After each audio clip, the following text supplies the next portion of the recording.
திருப்பத்தூர் மாவட்டம் ஸ்ரீ வேட்டாக்காளியம்மா கோயிலேருந்து உங்கள் அருள்வாக்கம்மா பேசுகிறேன்.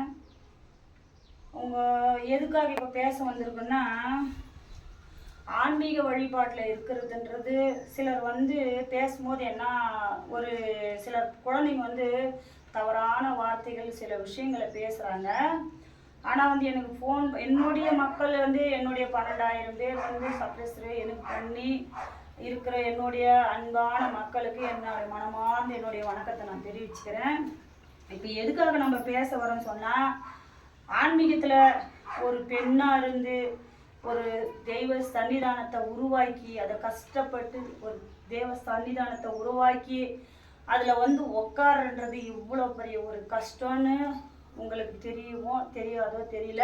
இது எல்லாருக்கும் நான் சொல்லலை, சிலருக்காக நான் சொல்கிறேன். அது புரிகிறவங்களுக்கு புரியும், சில குழந்தைகளுக்காக நான் சொல்கிறேன். ஆன்மீகத்தை சிலர் ரொம்ப விளையாட்டாக பேசுகிற பிள்ளைங்களுக்காக இந்த ஆன்மீகத்தை பற்றி நான் சொல்கிறேன். ஒரு இல்லறத்தில் இருந்து குழந்தைங்க பசங்க எல்லாத்தையும் மறந்து இவளை கூட்டுக்குள்ளே கோயிலை கட்டி அந்த கோயிலுக்குள்ளே காளியை நிலைநிறுத்தி அதுக்காக உண்ணாமல் உறங்காமல் ஒரு நல்ல ஆடை எங்களால் கட்ட முடியாது. ஏன்னா நாங்கள் துறவரத்தை ஏற்றுக்கணும். நான் சொல்லுவோம், இல்லறம் இல்லாமல் துறவரம் கிடையாது. இல்லறத்துலேருந்து துறவரத்துக்கு வந்துட்டோம். அந்த துறவரத்துக்கு வரத்துக்கு நாங்கள் பட்ட பாடுகளும் கஷ்டங்களும் அது எங்களுக்கு மட்டுமே உணர்து. அது ஆன்மீகத்தில் இருக்கிறவங்க உணருவாங்க.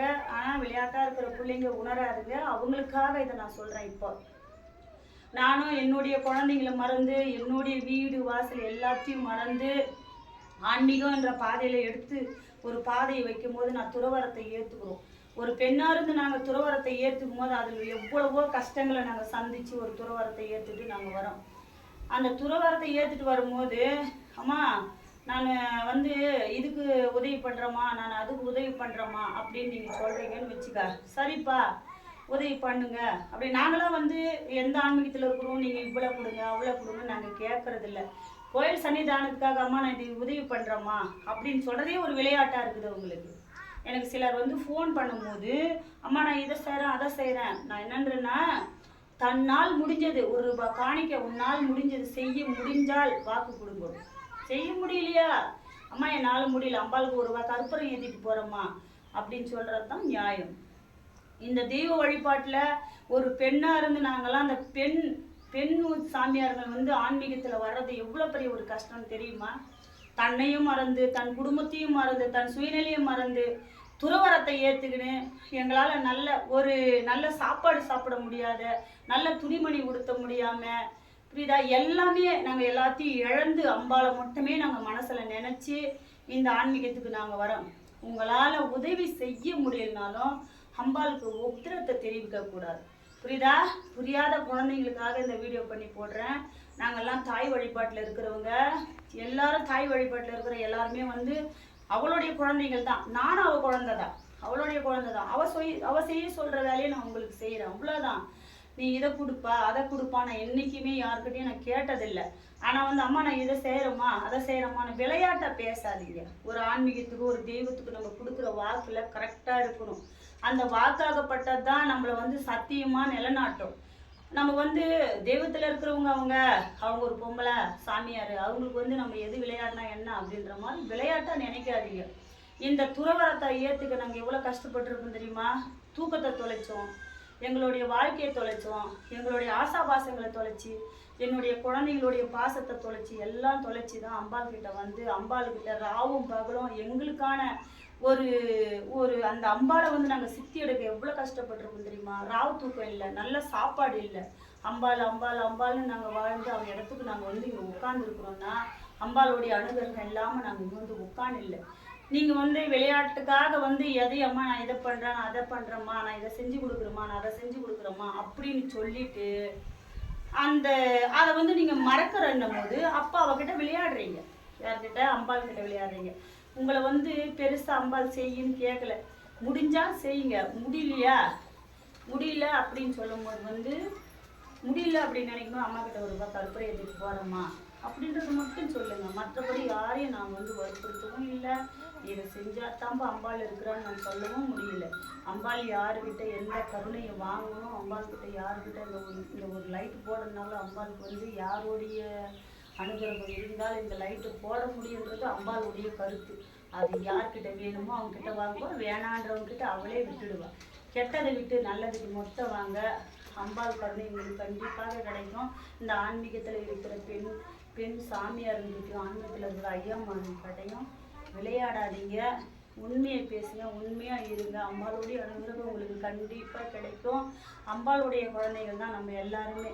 அம்பாள்கிட்ட நம்ம ஒரு சன்னிதானத்தை உருவாக்கி நாங்கள் உட்காந்துருக்குறோம் அப்படின்னு சொல்லுவோம். அம்மா இதை செய்கிறோமா நானே அப்படின்னு சொல்லும் போது, சரிப்பா உன்னால் முடிஞ்சா நீ செய் அம்பாளுக்கு அப்படின்னு சொல்லிட்டு நான் விலகிடுவேன். நீ கொடுத்த வாக்கு அம்பாளுக்கு கொடுத்த மாதிரி அது.